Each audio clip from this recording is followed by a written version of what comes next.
Assalamualaikum warahmatullahi wabarakatuh. Salam guru penggerak.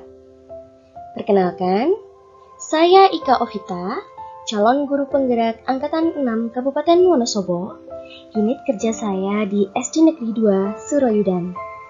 Pada video kali ini, saya akan menggambarkan tentang pemikiran Ki Hajar Dewantara, yakni pendidikan yang berpihak pada murid.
Setiap anak memiliki sifat yang unik dan potensi yang berbeda-beda, serta memiliki bakat dan minat sendiri-sendiri.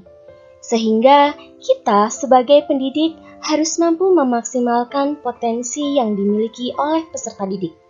Hal ini sesuai dengan filosofi pemikiran Ki Hajar Dewantara, yaitu pendidikan yang berpihak pada murid. Siapa yang tak kenal dengan Ki Hajar Dewantara? Pemikiran filosofi Ki Hajar Dewantara sangat relevan dengan perkembangan pembelajaran pada zaman sekarang dan bisa menciptakan kemerdekaan dalam pembelajaran. Guru harus berpihak pada murid, sehingga sebagai pendidik kita harus bisa menuntun murid sesuai dengan kodratnya, yakni kodrat alam dan kodrat zaman. Sehingga kita bisa menumbuhkan karakter positif yang kuat dalam diri peserta didik. Pembelajaran yang berpusat pada murid dapat mendorong peserta didik terlibat aktif dalam membangun pengetahuan, sikap, dan perilaku. Sebagai pusat pembelajaran, kebutuhan anak harus terpenuhi. Anak perlu merasa aman, nyaman, berharga, dicintai, dan dipahami. Perasaan aman, nyaman, berharga, dicintai, dan dipahami akan mendorong munculnya motivasi dan kesadaran anak untuk belajar. Dalam menyelenggarakan pendidikan yang berpihak pada murid, guru dapat menerapkan trilogi pendidikan Ki Hajar Dewantara. Ing ngarsa sung tulodo, guru bisa memberikan contoh yang baik dalam perkataan dan perbuatannya. Ing madya mangun karso, guru selalu berada di tengah-tengah murid untuk memberikan semangat. Tutwuri handayani, guru harus bisa memberikan dorongan dan motivasi bagi peserta didik. Dalam menerapkan pembelajaran yang berpihak pada murid, guru juga bisa menerapkan filosofi pendidikan Ki Hajar Dewantara, yaitu yang pertama, pendidikan sebagai tuntunan. Pendidikan itu hanya sebagai tuntunan di dalam hidup tumbuhnya anak-anak kita.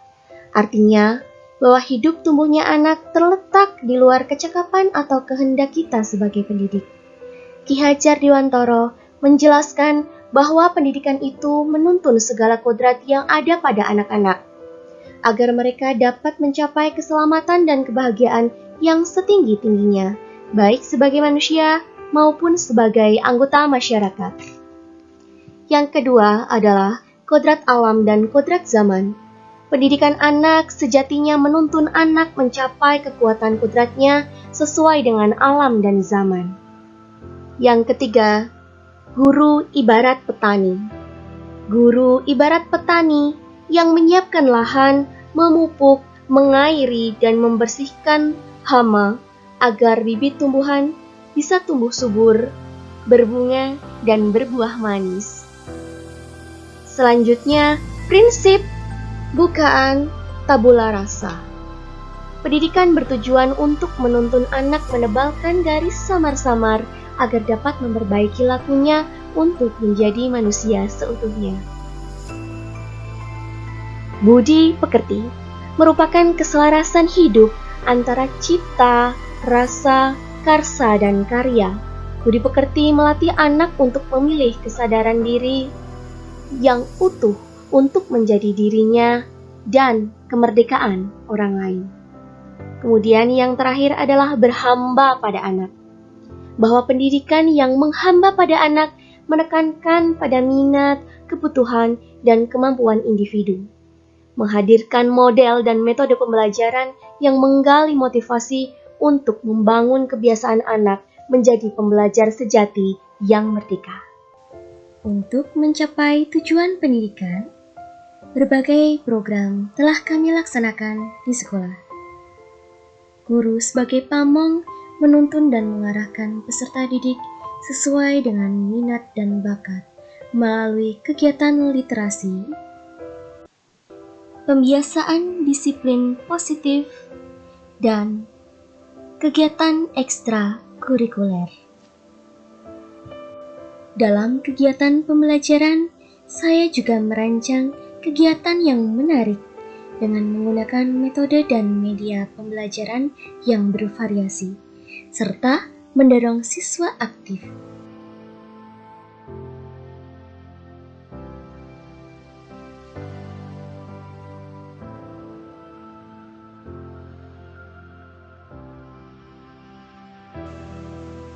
Membuat video pembelajaran yang menarik, yang bisa diakses oleh siswa kapan saja dan di mana saja. Kemudian, saya juga membuat e-modul yang bisa diakses melalui internet.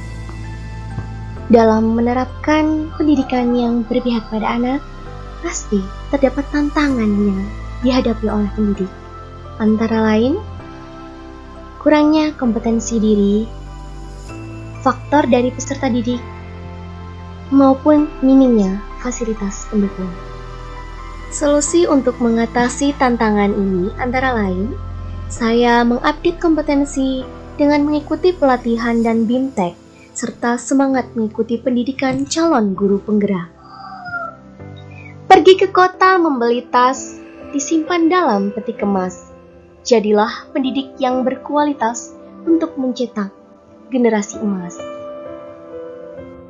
Terima kasih. Wassalamualaikum warahmatullahi wabarakatuh.